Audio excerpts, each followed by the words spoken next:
All right, Heather, where are we off to today? We are ready to take an adventure on the Pleasure Florida Segway Tours. That's right, it's Tyler. And Heather. And we are out and about Sarasota. You know what I say, don't you, Heather? We're going to go round town and take a gander. Let's do it. We are here with my friend Nancy with Pleasure Florida Segway Tours. Welcome to the show again. Thanks, Tyler. Great to see you again. It's been about a year, right? Yep. So if you watched the show and you followed it from the very beginning, Nancy is one of my friends and has been part of the show for the very, very start. Now let's talk about what we did the last time. Okay, so the last time we went on the historic tour of downtown Sarasota. Okay. That highlights the history and architecture of old Sarasota.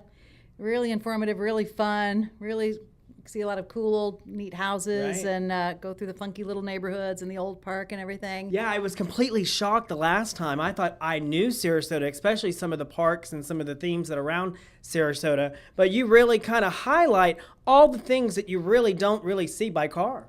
That's true. We certainly do. So I'm glad that even people who live here can learn right. a lot and see a lot of neat stuff they've never seen. Now let's talk about the excitement. It's what we're going to do today. All right.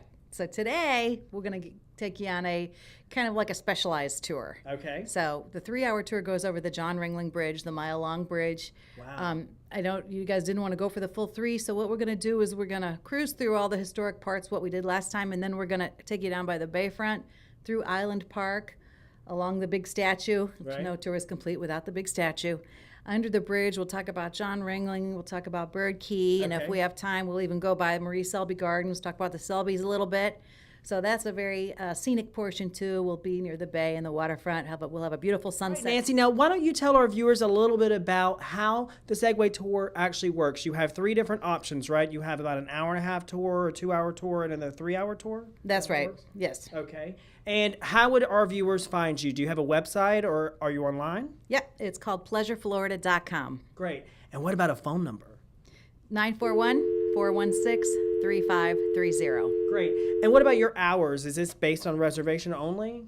It is based on reservation only, but Okay. somebody's manning phones from 8 a.m. till 8 p.m. every single day, 7 days a week. Great. So if you can call the day before, that's preferable, but we can usually get you in on the same day also. So are you open 7 days a week? Yes, every single day. Nancy, wow. Including Christmas, New Year's, Easter, everything. Exciting. Now you do group tours, obviously. Now you don't just do just groups. You actually can do single riders as well, right? Absolutely. I just took a single rider not too long ago, and Okay. I got to show him a little extra because we had a lot more extra time, and that was really fun. So I'll take from 1 to 7 riders. I was just going to ask you that, so you can actually occupy 7 riders at one time? Right, that's our max. Let's talk a little bit about what we did the last time. So when someone comes down here and never rode a Segway, they're going to hop aboard, and you're going to do what with them?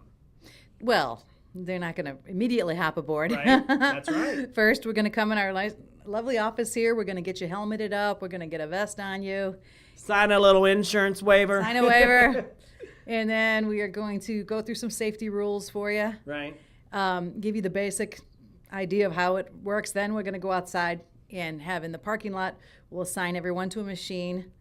Right. Each machine has a bag, too, so you can put your personal belongings in there if you want to take a windbreaker, or we pack you a snack and a water. Oh, that's right. I forgot about those fabulous cookies you put in there. Yes. And then we will give you a lesson right there in the parking lot, teach you how to stand still, how to go forward, back, turn. Then we go around some cones, a little obstacle course there, and then everybody's really, really comfortable and feeling great about Segwaying by the time we leave this parking lot, and then it's time to go have the fun. All right, so you don't want to miss this next segment. Stay right there. There's so much more to come. We'll be right back after these messages. Stand out above the rest. Soto Optical, 1383 Main Street. Just like stepping on a step stool, okay? When you ride, stand up straight, look straight ahead. Just like skiing, you're going to look out, not down. And the motion's in your feet, as I said, but you've got handlebars here. So nice straight line, crossing in the crosswalk. Okay, there we go. And you're going to lean back and slide. You did it! Hey, that's all it is.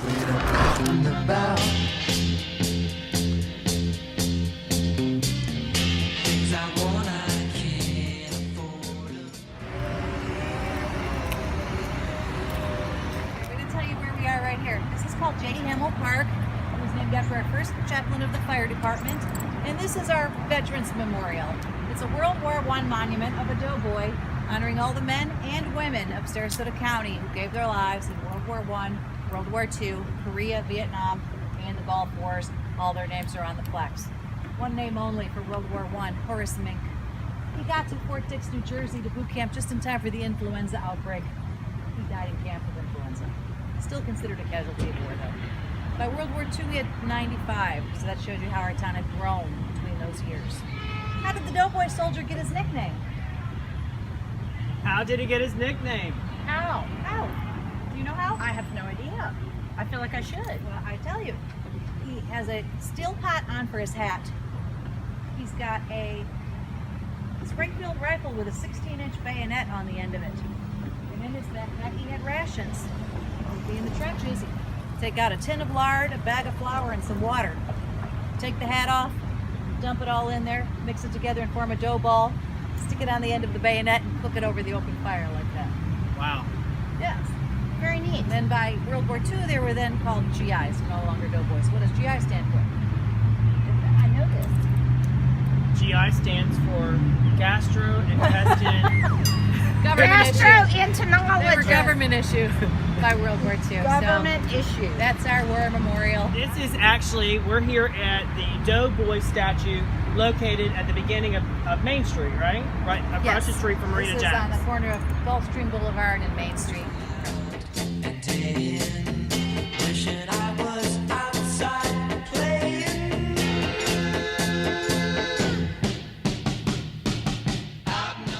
This archway is a replica of the old gateway to the city. So 100 years ago, the edge of the water used to be back there on Gulfstream by where the War Memorial was. All this got filled in the mid-1950s using federal national funds because they wanted to reroute the Tamiami Trail here for highway infrastructure. But in the early 1920s, there was a pier that came straight out here. It was called City Pier because City Hall, among other things, used to sit on the end of that pier. And this is exactly what it looked like back in the day. You'd walk through an archway just like that. So they wanted to replicate that and place it here on the bay to commemorate City Pier. And the reason it says 1992 on it is because that's when this lovely park was dedicated. And this is called Island Park or Bayfront Park. Awesome. All right. Ready to go? Ready.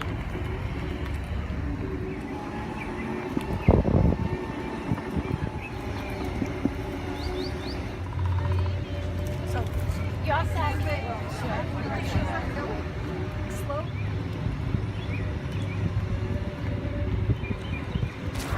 We are now at the Marie Selby Botanical Gardens here. It's 15 acres directly on the bayfront with over 20,000 trees and plants. What's their specialty plant?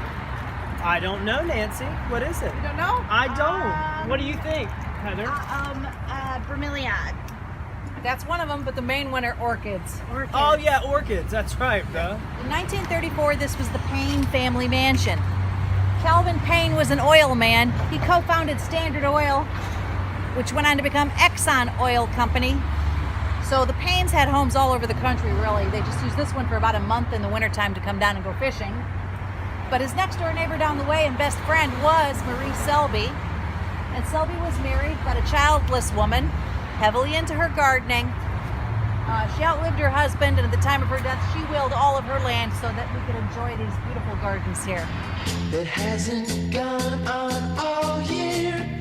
Staying in. We are at the Unconditional Surrender statue. It is, of course, a replica of that famous photograph taken at the end of World War II in Times Square, and it was a Life magazine cover. It was a back cover. This piece of artwork was bigger, as this gentleman just said, on the other side of the bay during the Seasons of Sculpture exhibit along the path where he went to go to Selby Gardens just now. That was a traveling art show. It stayed for 4 months and traveled on along with the other pieces of art to another city. Well, after it left, a resident named Kern, who was a World War II veteran himself, loved that statue so much that he bought one, this one's smaller, and gave it to the city of Sarasota. So now it's ours. There are several around. I was going to say, isn't there another statue in another state or something? There's one in Naples, Italy. There's one in San Diego, California. Wow, quite a And couple. several others. I can't think of all of them right now. Some of them are bigger. Some of them are One of them is actually life size of just the size of a sailor and a nurse would be. So I want to tell you a cute story about these two. Sadly, they both passed away. But when they were trying to find who they were, 11 sailors and 6 nurses came forward. Wow. Was that because they were all doing the same thing, maybe? But they did find out who they were, and as I said, they both passed away. The nurse passed away about 3 years ago, and the sailor's been maybe like 9 years by now. But I remember when the sailor passed away, they had an interview with his widow on the local news channel, and she was so cute. She said she had to be very patient and understanding throughout the years, all throughout their marriage, due to that photo, because he was known as the kissing sailor. All his life he had to kiss everybody, everywhere he went. She was awfully cute. But anyway, that's our sailor and nurse statue. So now we are going to head down to the Ringling Bridge.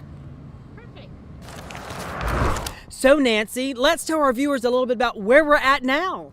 We are at the John Ringling Bridge, and I'm going to give you a little history about John Ringling. So as you probably know, the Ringling Circus was headquartered here in Sarasota during the winter months for many, many years. And did you know how that got started? I did not. Well, I'm going to tell you. So back in the late 1800s, they merged with P.T. Barnum, and they started purchasing elephants and tigers and lions. Well, they were based in Baraboo, Wisconsin. So what were they going to do with these animals in the wintertime? It gets pretty cold up there. So this is when they decided to bring everybody down, including the hundreds of staff and performers by train, to headquarter here in the winter months. And of course, the staff and performers were very happy to get out of Wisconsin in the winter. Wow. It stayed that way for many years. But what I would like to tell you about the bridge is, did you know that John Ringling was a savvy real estate investor? So he purchased a bunch of barrier islands out here for $10 an acre. Wow. Mainly like a big sandbar. Well, he wanted to turn one island in particular into a resort-style shopping and dining area, somewhere his wife Mabel could go to. Mm-hmm. So he formed a partnership with Owen Burns, who was the prolific builder of his day, and then they started developing this island, ferrying all these materials back and forth to build it. Wow. So once the island got ready to go, he knew he had to get a way to get people out there. So John Ringling spent $750,000 of his own money to build the first Ringling Causeway. And a few years later, he just simply gave it to the city of Sarasota because he had made so much money already on what is now St. Armand Circle. I see. Wow. So that's why that's called the John Ringling Bridge. Okay, Nancy, so now behind us we have Bird Key. What can you tell us about the history about Bird Key? Oh, Bird Key has a fascinating history. So many years ago, it was a tiny little island with one house on it. It was owned by Ian Worcester, and he named the house the New Etzel Castle. It was a big, beautiful pink marble mansion. Wow. And his idea was he was going to leave it to the President of the United States as the Winter White House. And that was Warren G. Harding at the time. Well, Harding didn't cooperate because he died. How dare he? So the house sat empty for a very long time. Then they sold the island to John Ringling. John Ringling let his sister live there for a while. Then she died. So the house sat empty for a long time again. Eventually, a man by the name of Arthur Vining Davis came along. He was the CEO of Alcoa Aluminum. He took his golden parachute, came to Sarasota, and formed a company called Arvida. It got its name from the first 2 letters of each of his names, Arthur Vining Davis, Arvida. That was the largest land development corporation in Florida at the time. So Arthur Vining Davis purchased that island, and the first thing he did was tear down the New Etzel Castle. How dare he? I know, the beautiful big marble mansion, gone. The second thing he did, though, was he expanded the island by 10 times using the dredge and fill method, and he put canals on almost each and every street like that. So now an island that only had one house on it has over 500 houses on it. And a lot of our celebrities live there, don't they? Yes, they do. Who lives there? The lead singer of AC/DC lives there. What's his and pool shaped like? Brian Johnson, and his pool is shaped like a picture of me. I have no idea. His pool is shaped like a guitar. Yes, and Jerry Springer lives there. He's a client, and he comes in our salon. And let's see who else. The guitarist for Aerosmith, Joe Perry. I don't know about that one, but I can tell you that Dickie Smothers of the Smothers Brothers lives there, as does Martina Navratilova. Oh, okay. I didn't know that. So that's our history about Bird Key. Running out of reading matter. Wow, Nancy, what an amazing time we had today. Especially, I felt extra special with my helmet on and safety gear. Thanks so much for having us on today. Oh, you're so welcome. That's the roller derby queen helmet. So Absolutely. Did you have a good time, Heather? I had a wonderful time. I have a confession. I was a little apprehensive because I was scared. I like to keep my feet on the ground unless I'm on a hammock. That's just the kind of girl I am. I'm not that adventurous. And I tell you what, easy peasy. It was so much fun. I'll bring all my family here when they come to town. All right. Well, thanks so much, Nancy. We'll see you again when we're out. And about Sarasota. Out and About Sarasota made possible by these fine sponsors. This has been an Out and About media production, product of Sarasota Socialites.